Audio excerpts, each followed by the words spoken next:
حضرت ابو ہریرہ رضی اللہ تعالیٰ عنہ سے روایت ہے کہ رسول کریم صلی اللہ علیہ وآلہ وسلم نے فرمایا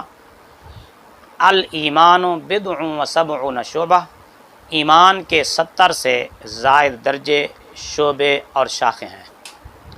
افضلها لا الہ الا اللہ، ایمان کا سب سے اعلیٰ درجہ، ایمان کی سب سے اعلیٰ شاخ لا الہ الا اللہ یعنی کلمہ توحید ہے۔ وَأَدْنَاهَا اماطۃ الإذى عن الطریق، اور ایمان کا کم از کم درجہ جو توحید کے بعد ہے وہ راستے سے تکلیف دہ چیز کو ہٹانا ہے۔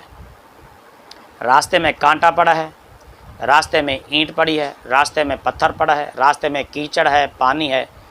اور گزرنے والوں کو تکلیف ہے، دقت ہے، پریشانی ہے، ان چیزوں کو راستے سے ہٹا دینا تاکہ گزرنے والے آسانی سے گزریں۔ تو رسول کریم صلی اللہ علیہ وآلہ وسلم نے فرمایا کہ یہ چیز ایمان کا حصہ ہے۔ تو لہذا ان لوگوں کو عبرت حاصل کرنی چاہیے جو اینٹیں خود راستے میں پھینک دیتے ہیں، اپنے گھر کا کوڑا راستے میں پھینک دیتے ہیں، گلی تنگ ہونے کی وجہ سے گاڑی، رکشہ اور موٹر سائیکل راستے میں کھڑی کر دیتے ہیں اور گزرنے والوں کو پریشانی اور اذیت ہوتی ہے۔ اور ان دکانداروں کو بھی سوچنا چاہیے جو بازار تنگ ہونے کی وجہ سے اپنی دکان کا سامان نکال کر کافی آگے تک پھیلا دیتے ہیں اور حدود سے تجاوز کر جاتے ہیں، راستہ بلاک ہو جاتا ہے، ٹریفک بلاک ہو جاتی ہے اور گزرنے والوں کو دقت ہوتی ہے، راستہ بالکل تنگ ہو جاتا ہے۔